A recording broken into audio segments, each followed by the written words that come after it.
Hey, what's going on, guys? It's Leanne, and I actually wanted to show you something.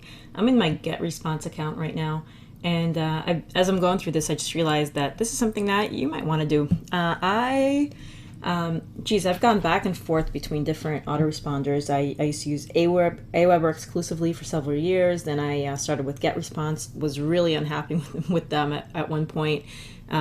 Switched to SendReach, which was new. Realized SendReach didn't really have the deliverability yet, just because it's kind of the new guy on the block.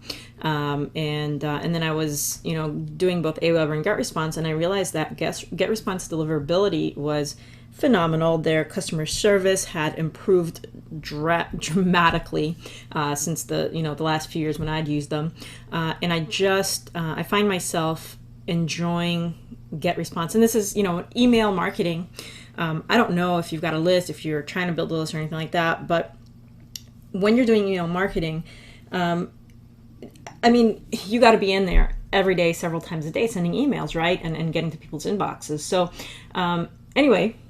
what I decided to do today was, instead of having to log into 3 different places to send my emails, I decided to go ahead and import my leads from aweber, because I have a significant amount of leads in aweber, into GetResponse. Now, a couple of things that I'll talk about. First of all, I'll show you just the technicalities of how to do it. And as you can see, I have a lot of different lists. And what I'm doing is all the lists that have to do with the same topics, I'm bringing them into this aweber import. And I've got some lists that were really focused on mobile. And so I'm going to import them separately in case I do have something for them specifically. And something that I didn't do in the past was I did separate my list, but I didn't segment when I sent emails, and that was a big mistake because I lost a lot of really good subscribers there. Anyway, so that's one little tip there, to segment and keep your segmentation active, something that I haven't always done. So the other thing, so let's do the technical stuff, because right now I'm in the process of uploading leads. So what I'm doing is I actually went to, you can see all of these are in progress. I've actually go through compliance, which is a good thing, because you don't want to add a bunch of crap stuff. Like, you don't want to buy a list and import it into here, right? You want these to be people who have actually opted into you. Otherwise, you're going to create problems for yourself. So, and I'll talk more about that as well, because of the deliverability issues, what you'll also find is, if you do something like this, if you transfer from one, let's say from aweber to GetResponse, or wherever else that you're using to GetResponse, GetResponse, like I said, I found has really good deliverability. So a lot of people who maybe haven't heard from me in a year or however long they've been on my list, maybe my messages have been going to spam or whatever, but with GetResponse, they're actually going in their inbox, and they're going to go, I don't remember this, right? So you got to be very careful with the first few emails you send, and I'll talk a little bit about that. But here's how it is. You just go to contact here inside of GetResponse, and actually chatted with their support to find out how to do this. You go to import contacts. I've already exported all my contacts in aweber, right? And all they need is like a CSV file or whatnot. They have different formats. And I'm just you can copy and paste contacts, but I would rather do it the easy way. So I click upload. These are the different formats that they accept: CSV, text, VCF, XLS, XLSX, and ODS. I've got CSV files from aweber. I just click choose file and select the next one that I've got to add. As you can see, I've got a lot in there. It's like 17 of them total. And then import contacts. And what it does is it shows the contacts, sample contacts, just so I know what fields to add in here. And then I just don't need to import any of this other stuff. That's like aweber specific stuff. I don't need the advanced settings here, but here's what I like to do. And confirm the opt-in off, by the way, otherwise everyone gets an email saying, hey, do you want to be added to this list? And then I lose subscribers that I've already added. Anyway, I click advanced options here, and I like to just add new people. I don't want to change any current contacts because my GetResponse list is more current. Okay, so then finish import, and it gets added. It goes to compliance, and then I just go and do it again, basically, and I'm just keeping organized here. Yeah, so, and by the way, here, I'll show you this. Inside of aweber, here are a bunch of different lists that I have. And so when you go into one of these, basically you've got your broadcasts and your follow-ups, right? And then you've got your leads. You've got, well, here I don't have anything, but let me go to a different one that has stuff. So broadcasts that I've sent, right? So I've got a backup. Good to do a backup anyway, I guess is what I'm trying to say. Got a backup of all my broadcasts I ever sent, all my follow-ups that I ever put together. And then I've got my active and inactive leads lists. And so I don't need the inactive because they've opted out, so they don't need to hear from me ever again. But my active leads, I do want to transfer. So that's the initial process. I'm going to go ahead and do the other ones real quick. I've got, I think, 2 more to do. And then what we're going to do is we're going to talk about what I'm going to do to make sure that I don't annoy these people, right? So add that, advanced settings, add new only, and I've got 1 more to go.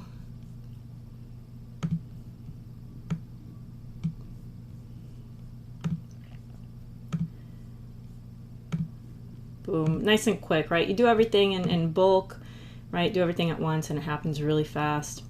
And you kind of know like what to click and where to go, right? So that's one way to save time, by the way, is to batch your things, to batch things that you do. Okay, so here we are. So in the next 48 hours, compliance, GetResponse compliance is going to go through this.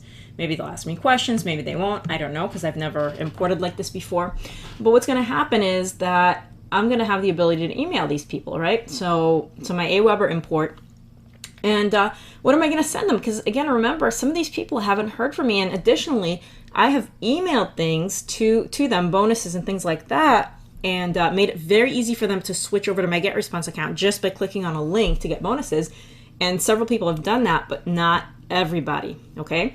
So what's very important to me is that now that they're going to see my message, I want to make sure, first of all, that I clean my list, right? So anytime that I don't get opens for 30 days, I'm going to get rid of them, right? I don't need them anymore. And that's, you know, some people say to do it, some people say don't.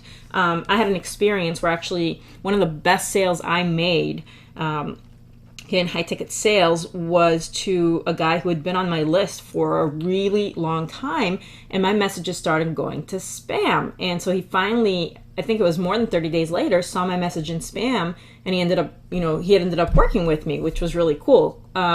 So to do it or not, I mean, you know, it's questionable, but I'll tell you this, your deliverability, your open rates, your standing with the email company, with the email address partner company, are all going to improve if you clean your list regularly. So I'm going to be doing some things. So here's how I'm going to start. First, I'm going to do some sort of apology and giveaway, right? And I'm not going to ask for too much. So I'm not going to ask the people on the list to take a lot of action and do something. I'm just going to give them something that's really easy for them to get. Maybe they don't even have to click anything to get it, right? Or maybe they click and it downloads automatically or something like that. So a bonus like that.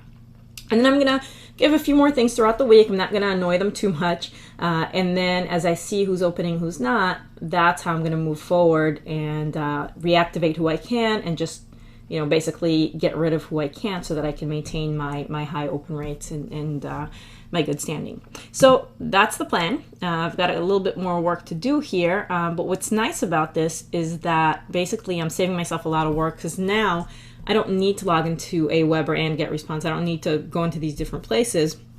I can just go into one place. And just one more reminder, and this is something that I've done very often because of switching back and forth.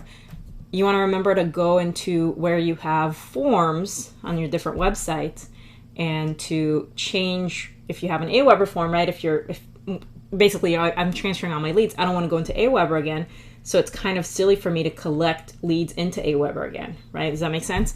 So what I'm going to do is it's going to take a little bit of time, and this is something that you can outsource depending on how much time you have or what you want to do. I like to kind of do it myself. I don't have enough things to where it makes sense to ask somebody else to do it, and I want it done right.